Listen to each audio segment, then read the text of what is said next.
Selamat pagi Bapak Ibu yang terkasih dalam nama Tuhan Yesus Kristus.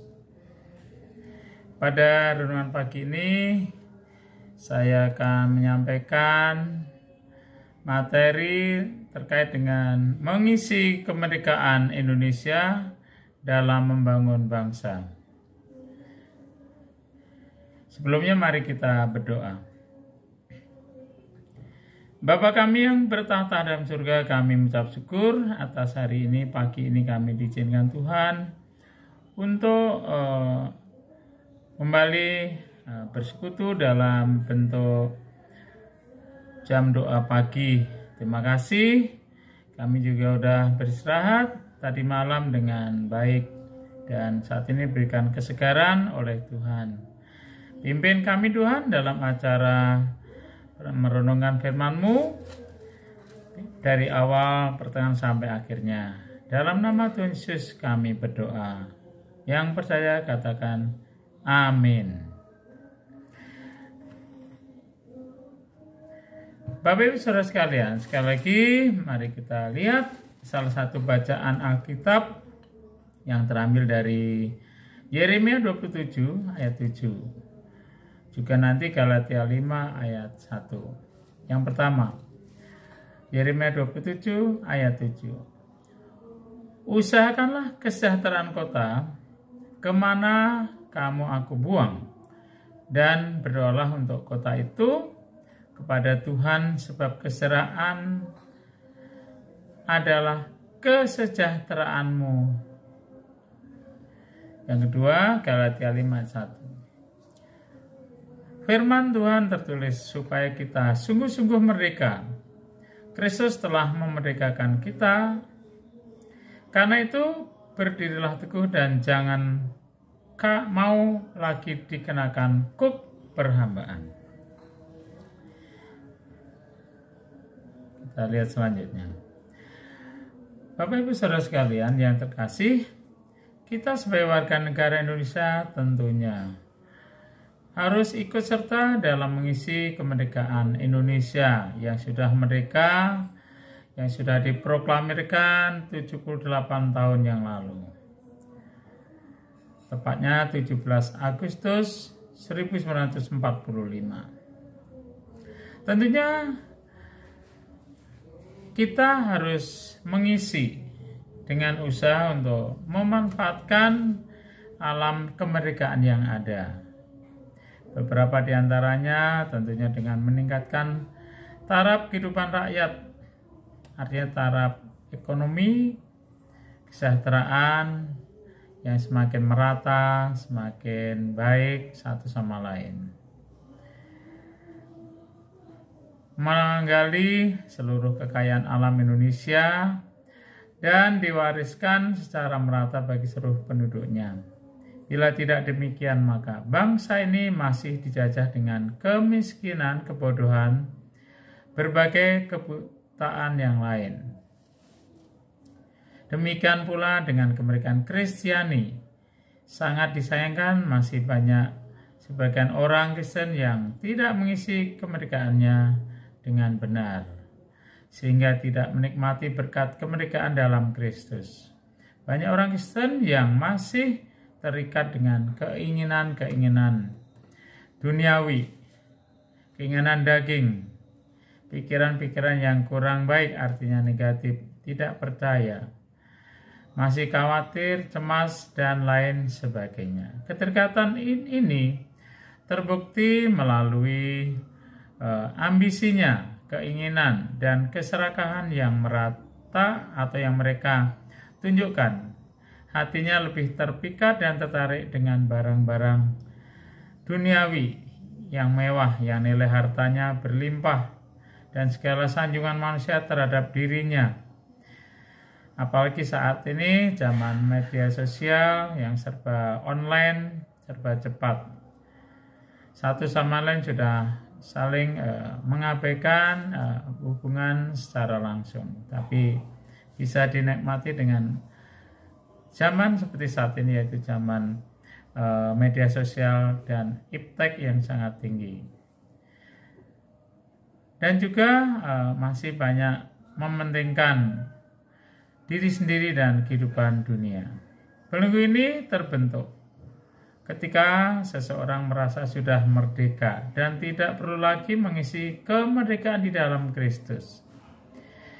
Bagi sebagian orang Kristen, menjadi anggota gereja dan melayani Tuhan sudah cukup.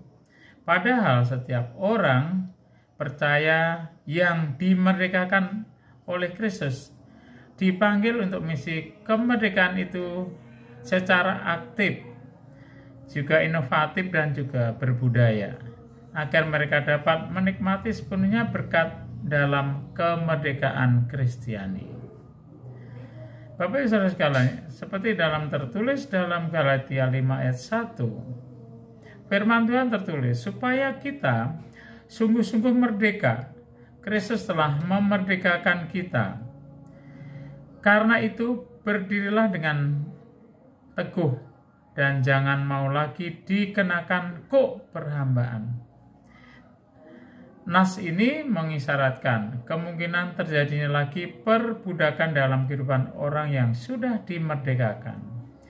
Jika memang orang percaya tidak perlu melakukan apapun setelah dimerdekakan oleh Tuhan melalui penebusan, maka Paulus tidak akan menggunakan frasa jangan mau lagi dikenakan kuk perhambaan. Oleh sebab itu, dinasihati agar kita berdiri teguh, di mana hal ini sama dengan mengisi kemerdekaan sampai tidak bisa diperbudak lagi. Dalam Yohanes 8 ayat 31-2, Tuhan Yesus menunjukkan bagaimana bisa memiliki kemerdekaan yang sejati, yaitu tetap di dalam firman. Tetap hidup di dalam firman menunjuk pada kesediaan untuk memahami kebenaran yang Allah firmankan dalam Alkitab. Kebenaran firman menjadi landasan untuk memperoleh kecerdasan rohani yang memadai. Untuk ini harus ada waktu khusus yang diluangkan. Waktu khusus tersebut diiringi dengan pikiran yang segar dan konsentrasi yang baik terhadap firman yang akan dipelajari. Selanjutnya, hidup kita harus selalu disesuaikan dengan kehendak Tuhan. Setiap keputusan dan semua peristiwa hidup yang dialami selalu dikaitkan dengan Tuhan. Dengan ini, setiap pertimbangan, keputusan, dan pilihan orang percaya harus dilandasi oleh nilai kebenaran, bukan semata-mata apa yang mendatangkan keuntungan. Hidup dalam firman sama dengan hidup dalam kehendak Bapa. Jadi, yakni menemukan pikiran dan perasaan Bapa untuk segala sesuatu. Kita landaskan kepada Bapa di surga. Kita hanya melakukan apa yang Bapa kehendaki. Untuk kita lakukan, orang percaya harus aktif bertumbuh mengerjakan keselamatan dengan mengabarkan keselamatan dan membangun kota di mana kita tinggal. Sungguh suatu kesalahan apabila keselamatan dipandang sebagai suatu yang pasif. Karena kita sudah menerima, ya sudah, orang lain nggak penting lagi. Namun kenyataan tanpa disadari banyak orang Kristen yang hidup dalam kepasifan. Artinya tidak secara proaktif dalam memberitakan atau dalam memberi perhatian kepada perkara-perkara rohani. Pikiran dipenuhi dengan berbagai ambisi dan hasrat duniawi. Ketimbang hidup dalam firman, ia lebih senang memenuhi pikiran dengan tontonan atau hiburan, dalam istilah lain jalan-jalan atau healing ya, dan pamer kekayaan dan keberhasilan dunia yang tidak memberkati orang lain. Tuhan berkata bahwa kita tidak dapat menjadi murid kalau tidak melepaskan segala sesuatu. Dalam hal ini pikiran duniawi dan mengikut Kristus. Jika kita berani melepaskan segala sesuatu, berarti kita menunjukkan kesungguhan yang tinggi untuk mengisi keselamatan yang sudah dimiliki. Seperti dalam saat ini, kemerdekaan Kristiani. Kita dimerdekakan untuk mengisi kemerdekaan bangsa, terutama bangsa Indonesia, agar tidak diperbudak lagi, dijajah lagi oleh negara-negara lain. Jadi ekonomi kita ketika itu diambil oleh negara-negara lain. Dan kita sudah bisa bebas, artinya merdeka dari penjajahan. Ini memang tidak mudah, apalagi telah lama dikorupsi oleh berbagai hal yang salah pada masa lampau. Bapak Ibu Saudara yang terkasih, pikiran dan cita rasa jiwa kita terlanjur mengecap dunia sebagai kenikmatan, kenyamanan, dan perkara rohani sebagai suatu beban yang tidak nikmat. Artinya harus bersusah-susah. Oleh karena itu, suatu anugerah apabila kita masih memiliki kesempatan untuk merubah pikiran dan cita rasa jiwa kita kepada perkara rohani. Dalam hal ini kita hendak diselamatkan oleh Tuhan. Artinya kita hendak dikembalikan pada pikiran dan cita rasa jiwa semula seperti yang Allah kehendaki. Proses pengembalian atau perbaikan ini memerlukan waktu dan kesungguhan yang tinggi, yang serius. Kita bertanggung jawab untuk mengisi hari-hari hidup kita yang singkat ini dengan perjuangan mengisi kemerdekaan. Ada beberapa lagu, selagi ada kesempatan mari kita pakai untuk mengisi kemerdekaan dengan baik.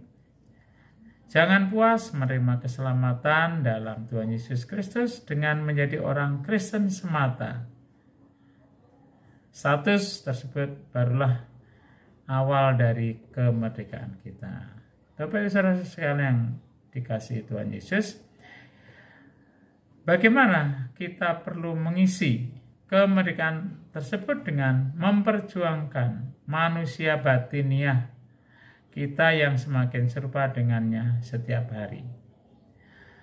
Bapak Ibu Saudara sekalian, jadi kesimpulannya dalam renungan hari ini, setiap orang percaya yang dimerdekakan oleh Kristus dipanggil untuk mengisi kemerdekaan itu secara aktif agar mereka dapat menikmati sepenuhnya berkat dalam kemerdekaan rohani.